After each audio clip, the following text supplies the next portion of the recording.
چونکہ چاند ہو چکا ہے، اگر آج چاند نہ ہوتا تو ہم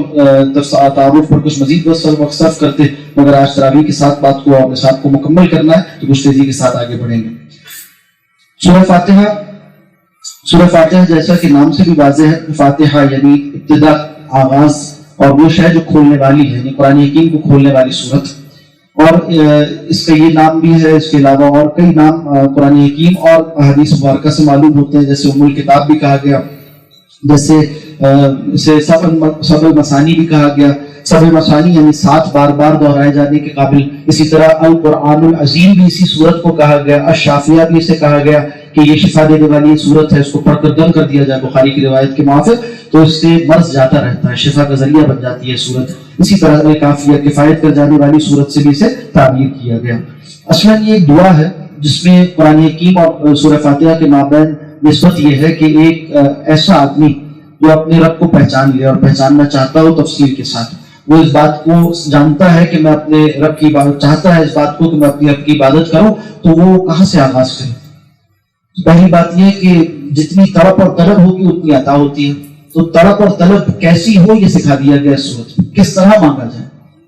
اور دعا کا اسلوب بھی سکھا دیا کہ ترتیب دعا کیا ہونی چاہیے، دعا کا کانٹینٹ کن چیزوں پر مبنی ہونا چاہیے، اس میں کیا کیا باتیں ہونی چاہیے۔ سکھایا گیا کہ پہلے حمد سے آغاز کیا جائے، تعریف کی جائے اس ذات کی کہ جس کی تعریف کرنا کوئی خوشامد نہیں ہے بلکہ وہ حقدار ہے اس بات کا، یعنی وہ سزاوار ثنا ہے،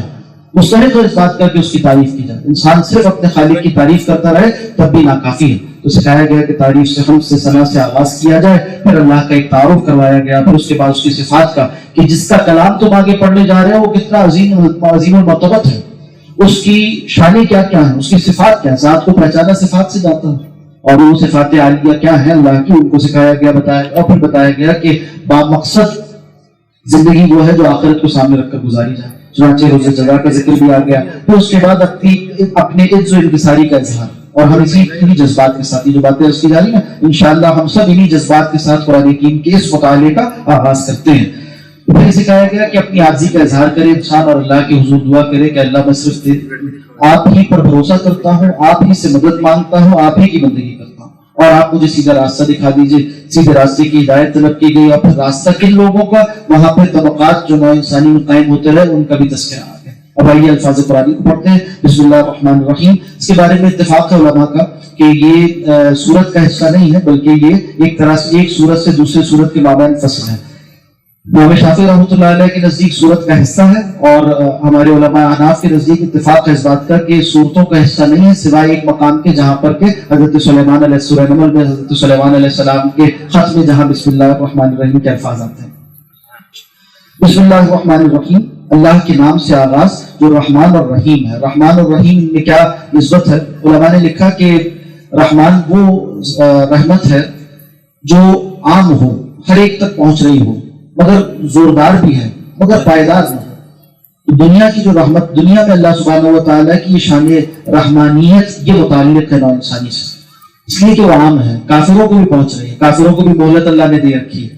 اور مسلمانوں پر بھی رحمت ہے اللہ سبحانہ و تعالیٰ کی، مگر دیر پا نہیں ہے، اس لیے کہ اس دنیا کا ایک خاتمہ ہے، اللہ کی حکمت کے موافق اسے ختم ہو جانا ہے۔ تو یہ جو اللہ کی صفت رحمانیت ہے اس کا اظہار نوع انسانی کے حق میں ہو رہا ہے، ہوتا رہے گا، دنیا میں ایک وقت آئے گا کہ ختم ہو جائے گا،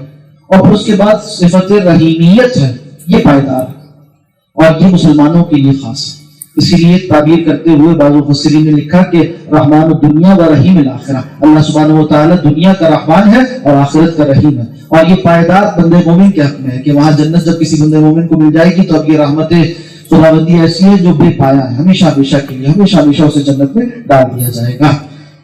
تو بسم اللہ الرحمن الرحیم، اللہ سبحانہ و تعالیٰ کے نام نامی سے آغاز کرتے ہیں۔ اللہ کے نام سے آغاز جو نہایت مہربان، بہت رحم کرنے والا ہے۔ الحمدللہ رب العالمین،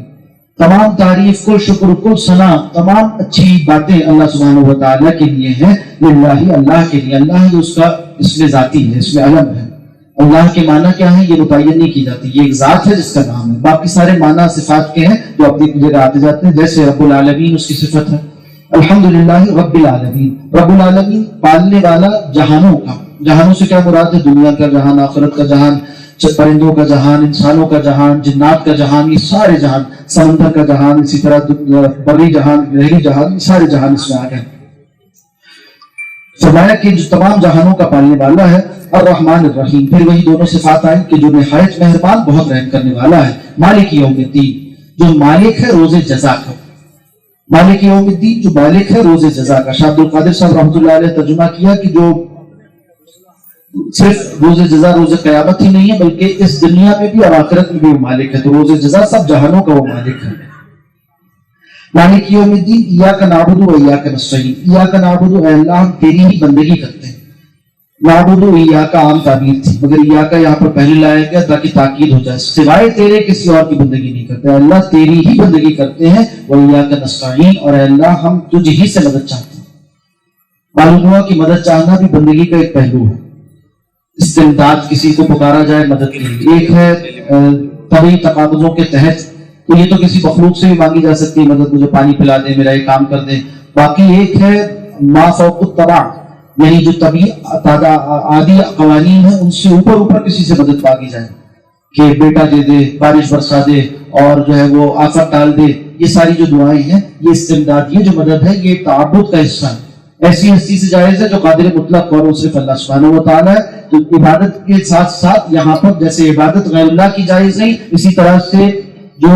غیبی امداد ہے وہ سوائے اللہ کے کسی اور سے نہیں مانگی جا سکتی۔ ہم تیری ہی بندگی کرتے ہیں اور کرتے رہیں گے، دونوں معنی اس میں داخل ہے، حال بھی ہے اور مستقبل بھی ہے۔ اللہ ہم تیری ہی بندگی کرتے ہیں، یہ اظہار بندگی ہے، کرتے رہیں گے اس میں وعدہ بندگی ہے کہ آپ مستقبل میں بھی کریں گے۔ ایاک نستعین اے اللہ تجھی سے مدد مانگتے ہیں، یہ آج کا حال ہے۔ ایاک نستعین میں یہ بات بھی ہے کہ اللہ مستقبل میں بھی صرف تجھی سے مدد چاہیں گے۔ اہدنا الصراط المستقیم، اے اللہ ہمیں سیدھا راستہ دکھا دیجیے، آپ اتنی بڑی ذات ہیں، اتنی عظیم ذات ہیں، ہم پر مہربان ہیں، رحم فرمائیے اور ہمیں سیدھا راستہ دکھا دیجیے۔ الصراط المستقیم، صراط راستے کو کہتے ہیں، مستقیم سیدھا راستہ۔ ایسے راستے بھی ہیں جو کہ گمراہیوں تک لے جاتے ہیں، ایسے راستے بھی جیسا کہ حدیث مبارکہ میں آتا ہے نبی اکرم صلی اللہ علیہ وسلم نے ایک مرتبہ ایک لکیر کھینچی اور اس کے دائیں بائیں بہت سی ٹیڑھی تچھی لکیریں بھی کھینچی اور فرمایا یہ ہے ھذا سبیل اللہ، یہ ہے اللہ کا راستہ، اور اس کے ارد گرد جو ٹیڑھے میڑھے راستے ہیں یہ شیطانوں کے راستے، ہر ایک دروازے پر ایک شیطان بیٹھا ہوا اپنی طرف بلاتا ہے، اور فرمایا قل ھذہ سبیلی ادعو الی اللہ، یہ میرا راستہ میں بلاتا ہوں اللہ کی طرف۔ تو یہ صراط مستقیم وہ جو متقیوں کا راستہ ہے جو جنت تک پہنچاتا ہے، جنت تک پہنچانے والے راستے کو صراط مستقیم کہتے ہیں۔ دعا کی کہ اللہ ہمیں راستہ دکھا دیجیے۔ ہدایت کی بھی دو درجات ہیں، ایک درجہ یہ ہے کہ کسی کو پکڑا جائے اور پکڑ کر پہنچا دیا جائے جہاں تک اس کو پہنچنا ہے، اور ایک یہ ہے کہ اشارہ کر کے بتایا جائے کہ دیکھو یہ راستہ جا رہا ہے، یہ منزل مقصود ہو جائے گا۔ اللہ چاہتے تو سب کو پکڑ کر ہدایت پر ڈال دیتے اور جنت تک پہنچا دیتے کل انسانی کو،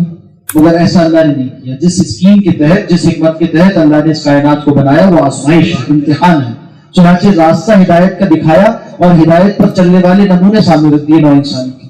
انبیاء کو بھیجا، ان پر کتابیں نازل کی اور ان کے ذریعے سے اسوہ قائم کر دیا صراط مستقیم کیا ہے۔ اب جو اس پر چلے گا اپنے اختیار کے ساتھ وہ کامیاب ہے، ورنہ ایک لمحے میں چاہتے تو سب کو ہدایت کا یہ درجہ کہ اسے جنت پہنچا دیتے، یہ بھی ہو سکتا تھا، مگر اللہ کی بنائی ہوئی اسکیم جس کے تحت اس نے کائنات کو بنایا اس کے موافق نہیں تھی یہ بات، آزمائش مقصود ہے۔ اب یہاں پر یہ بھی بتلا دیا کہ دعا کرے کون سا راستہ، صراط الذین انعمت علیہم، اے اللہ ان لوگوں کا راستہ جن پر آپ نے انعام فرمایا۔ دیکھیے یہاں بہت اہم بات یہ ہے کہ راستے کی صرف نظری معلومات، اس کی تھیوریٹیکل تعبیر یہ کفایت نہیں کرتی۔ راستہ تو وہی راستہ ہوتا ہے جس پر کوئی چلنے والا بھی موجود ہو۔ تو یہ بتایا کہ جس راستے کی رہنمائی کی جا رہی ہے نا وہ راستہ کوئی نظری اور کوئی خیالی، کوئی فلسفیانہ باتیں نہیں ہیں۔ اسلام کوئی فلسفیانہ مذہب نہیں ہے، یہ ایک عملی مذہب ہے، اور یہاں راستہ لوگوں کے ساتھ متعلق کر کر واضح ہوگا۔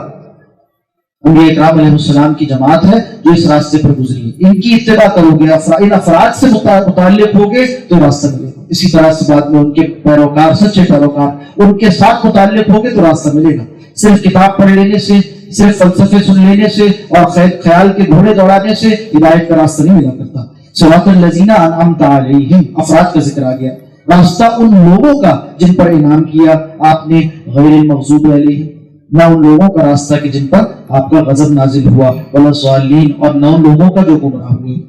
انعمت علیہم یعنی منعم علیہم، جن پر اللہ کا انعام نازل ہوا وہ کون لوگ ہیں؟ اس میں انبیاء کرام علیہ السلام ہیں، صدیقین ہیں، شہداء ہیں۔ یہ جو امت مسلمہ کے رہنمائی کا سامان ہیں یہ افراد ہیں، یعنی جن کو ہم اپنا سلف صالح کہتے ہیں، ان کے بعد ماں باپ، یعنی پہلے تمام انبیاء اکرام علیہ السلام، ان کے متبعین صادقین، پھر اس کے بعد صحابہ اکرام کا طبقہ، پھر اس کے اسی طرح سے درجہ بدرجہ رہنمائی کا سامان۔ اور مغضوب علیہم اور ضالین، ان دو اور طبقات کی نشاندہی حضرت ابن عباس رضی اللہ تعالیٰ نے فرمایا کہ مغضوب علیہم سے مراد جو ہے وہ یہود ہیں، بنی اسرائیل کے دو گروہ ہیں، ایک یہود ہے اور ایک نصارہ۔ یہودیوں کا مسئلہ ان کی عناد اور ان کی سرکشی اور ان کی ہٹ دھرمی تھی، اللہ سبحانہ و تعالیٰ کے بالمقابل ضد کرتے تھے، تو ان پر اللہ کا غضب نازل ہوا، سخت سخت سزائیں انہیں دنیا میں دی گئی اور ہمیشہ کے لیے انہیں راندہ درگاہ کر دیا گیا، انہیں مغضوب علیہم قرار دے دیا گیا کہ ان پر اللہ کا غضب نازل ہوا ہے۔ تو اللہ یہودیوں والے راستے سے ہمیں بچائے۔ اور ضالین سے مراد نصارہ ہے، حضرت ابن عباس فرماتے ہیں نصارہ کا مسئلہ کیا تھا کہ انہوں نے محبت میں غلو کیا، انہوں نے عداوت پیدا کی، ضد دکھائی، اور یہ نصارہ کا مسئلہ کیا تھا، انہوں نے محبت میں غلو کیا، حضرت عیسیٰ علیہ السلام سیدنا عیسیٰ علیہ السلام کی محبت میں حد سے آگے بڑھے اور انہیں اللہ کا بیٹا نعوذ باللہ قرار دے دیا۔ یہودی نے کیا کیا تھا کہ اللہ کے بھیجے ہوئے فرشتوں کو نعوذ باللہ قتل کرنے کی تک جسارت کر بیٹھے۔ تو یہ دو طبقات جو کہ ایک افراط اور ایک تفریق کا شکار ہوا، تو بتایا گیا کہ دونوں کے راستوں سے اللہ بچا لے اور جو ہدایت یافتہ ہے ان کے راستے پر ہم سب کو چلا دیجیے۔ سورہ فاتحہ کی فضیلت سب سے بڑی تو یہ ہے کہ یہ خود قرآن حکیم کی وہ آیت صورت ہے جو ہر نماز میں دہرا کر پڑھی جاتی ہے، بار بار دہرائے جانے کے قابل ہے، وہ 7 آیات قرآن حکیم کہتا ہے۔ اور رسول اللہ صلی اللہ علیہ وسلم کا فرمان ہے، آپ صلی اللہ علیہ وسلم نے فرمایا کہ لا صلاۃ لمن لم یقرأ بفاتحۃ الکتاب، اس شخص کی کوئی نماز ہی نہیں جس نے سورہ فاتحہ نہیں پڑھی۔ معلوم ہوا کہ نماز کا ایک اہم جز ہے، نماز کا ایک لازمی حصہ ہے۔ اس کی صورت کیا ہوگی؟ حضرت جابر رضی اللہ تعالیٰ عنہ وہ فرماتے ہیں کہ یہ صورت اس کے لیے ہے جو امامت کر رہا ہو یا منفرد نماز پڑھ رہا ہو۔ باقی من کان لہ امام، رسول اللہ صلی اللہ علیہ وسلم سے منقول ہے، فرمایا من کان لہ امام فقراءۃ الامام لہ قراءۃ، کہ جو جس کا کوئی امام ہو، یعنی جو امام کے پیچھے نماز پڑھ رہا ہو تو امام کی قراءت ہی اس کے لیے قراءت ہے، یعنی امام قراءت کرے گا، پیچھے مقتدی خاموش کھڑا رہے گا، اس طرح سے اس کی قراءت، اس کی بھی سورہ فاتحہ ہو جائے گی۔ تو مقتدی نماز میں امام کے پیچھے نہیں پڑھیں گے، امام کا پڑھنا ان کا پڑھنا ہے۔ جیسے جمعے کے خطبے کے لیے جاتے ہیں تو جمعے میں خطبہ اپنی جگہ لازم ہے اور خطبہ امام دیتا ہے، باقی سب سنتے ہیں، سب کی طرف سے کفایت کر جاتا ہے۔ اسی طرح سے اقامت ہے، اذان ہے، اس میں کیا ہے کہ پوری جماعت کی نمائندگی کوئی کر رہا ہوتا ہے۔ اسی طرح سورہ فاتحہ کے معاملے میں بھی جب نماز میں امام کے پیچھے کھڑے ہوئے ہیں تو امام کا پڑھنا ان کے لیے کفایت کرتا ہے۔ رسول اللہ صلی اللہ علیہ وسلم کا فرمان کہ من کان لہ امام فقراءۃ الامام لہ القراءۃ، مگر ان معنی میں بہرحال نماز کا حصہ تو ہوا امام نے پڑھی یا مقتدی نے پڑھی، اور اپنی جگہ یہ نماز کا ایک اہم جز ہے۔ تفصیل کے لیے شیخ العلم مولانا محمود حسن صاحب رحمۃ اللہ علیہ کی کتاب ہے ادلہ کاملہ، اس میں اس کے دلائل دیے گئے ہیں۔ اس لیے کہ ایک مزہ بھی ہے، اس میں اختلاف بھی ہوتا ہے، بعض لوگ کہتے ہیں کہ بھئی ہر کوئی پڑھے نماز میں، اور جو اس کے وہ دلائل دیتے ہیں اس کا جواب دیا ہے شیخ العلم رحمۃ اللہ علیہ نے اپنی کتاب ادلہ کاملہ میں کہ کیا فاتحہ خلف الامام، یعنی امام کے پیچھے نماز میں سورہ فاتحہ پڑھی جائے گی نہیں پڑھی جائے گی۔ جو حنفیہ کا موقف ہے، احناف کا موقف ہے کہ امام پڑھے گا مقتدی نہیں پڑھے گا، اس کے دلائل احادیث مبارکہ سے وہاں جمع کرتی ہیں۔ ایک روایت حدیث جو مسلم شریف میں نقل ہوئی ہے، اس کو پڑھ کر ہم بات کو مکمل کرتے ہیں۔ سورہ فاتحہ سے متعلق رسول اللہ صلی اللہ علیہ وسلم نے ایک حدیث جو کہ حدیث قدسی، حدیث قدسی کا مطلب کیا ہے کہ الفاظ تو رسول اللہ صلی اللہ علیہ وسلم کے ہیں مگر معنی اللہ سبحانہ و تعالیٰ کی طرف سے الہام کردہ ہے، اور آپ صلی اللہ علیہ وسلم اس کی نسبت رسول اللہ سبحانہ و تعالیٰ کی طرف کر بیان کرتے ہیں۔ یوں بیان فرماتے ہیں کہ اللہ نے یوں کہا، وہ قرآن حکیم میں موجود نہیں ہے حدیث، مگر اللہ سبحانہ و تعالیٰ کی طرف سے حدیث قدسی میں آیا، مسلم شریف کی روایت، فرمایا کہ قسمت الصلاۃ بینی و بین عبدی نصفین، میں نے نماز کو تقسیم کر لیا اپنے اور اپنے بندے کے مابین آدھا آدھا۔ اور یہاں دیکھیے نماز سے مراد سورہ فاتحہ، اس لیے کہ آگے روایت میں سورہ فاتحہ کا ذکر آتا ہے۔ فرمایا ولی عبدی ما سال، اور جو میرا بندہ مانگتا ہے اس کے لیے وہ ہے۔ فاذا قال العبد، جب بندہ کہتا ہے الحمدللہ رب العالمین، تو اللہ فرماتے ہیں قال اللہ حمدنی عبدی، میرے بندے نے میری حمد بیان کی۔ واذا قال، جب کہتا ہے الرحمن الرحیم، الرحمن الرحیم، قال اللہ تعالی، تو اللہ فرماتے ہیں اثنا علیہ عبدی، میرے بندے نے میری ثنا بیان کی، میری تعریف بیان کی۔ وَإِذَا قَالَ، اور جب وہ کہتا ہے مالک یوم الدین، کہ اللہ سبحانہ و تعالی مالک ہے روز جزا کے، قال، تو اللہ فرماتے ہیں مجدنی عبدی، میرے بندے نے میری بزرگی بیان کی۔ وَإِذَا قَالَ، اور جب وہ کہتا ہے ایاک نعبد و ایاک نستعین، جب یہ درمیانی آیت آ جاتی ہے، قال، تو اللہ فرماتے ہیں ھذا بینی و بین عبدی، یہ تو عہد و پیمان ہے میرے اور میرے بندے کے مابین۔ ھذا بینی و بین عبدی، یہ کہہ رہا ہے کہ اللہ آپ ہی میرے رب ہیں میں آپ ہی کی بندگی کروں گا, آپ ہی سے مدد مانگوں گا, آپ کے علاوہ کسی سے نہیں مانگوں گا, آپ ہی کی بندگی کرتا ہوں. تو یہ ایک عہد ہو گیا جو باندھ دینے والا ہے. تو فرمایا ھذا بینی و بین عبدی ولعبدی ما سأل, میرا بندہ جو مانگ رہا ہے اس کو میں نے عطا کر دیا, اس کے لیے وہ ہے جو آگے مانگ رہا ہے. وہ کیا ہے؟ فَإِذَا قَالَ, اب جب وہ کہتا ہے اهْدِنَا الصِّرَاطَ الْمُسْتَقِيمَ صِرَاطَ الَّذِينَ أَنْعَمْتَ عَلَيْهِمْ غَيْرِ الْمَغْضُوبِ عَلَيْهِمْ وَلَا الضَّالِّينَ, قال تو اللہ فرماتے ہیں ھذا لِعَبْدِي, یہ میرے بندے کے لیے. یہ حصہ جو فرمایا تھا نا قسمت الصلاۃ بینی و بین عبدی نصفین, آدھا آدھا میں نے اپنے اور اپنے بندے کے مابین تقسیم کیا, کہ یہ آدھا حصہ اس کے لیے, یعنی اسے دے دیا گیا, گرانٹڈ, عطا کر دیا گیا. کیا دے دیا گیا؟ ہدایت اسے دے دی گئی, اس کو بچا لیا گیا برے راستوں سے. تو قال ھذا لعبدی, یا میرے بندے کے لیے, ولعبدی ما سأل, جو اس نے مانگا وہ اس کو دے دیا گیا. اللہ سبحانہ و تعالیٰ ہمیں یہ صفت عطا فرمائے, وہ مانگنے والا وہ عطا فرمائے, وہ مانگنے والی کیفیات و جذبات عطا فرمائے کہ اللہ کی طرف سے ہم بھی جب نماز میں سورہ فاتحہ پڑھتے ہیں تو اس طرح سے عطا بن جائے, اور اللہ کی طرف سے ہمیں یہ عطا کر دیا جائے جو اس کے ساتھ موعود ہے, باندھا گیا ہے.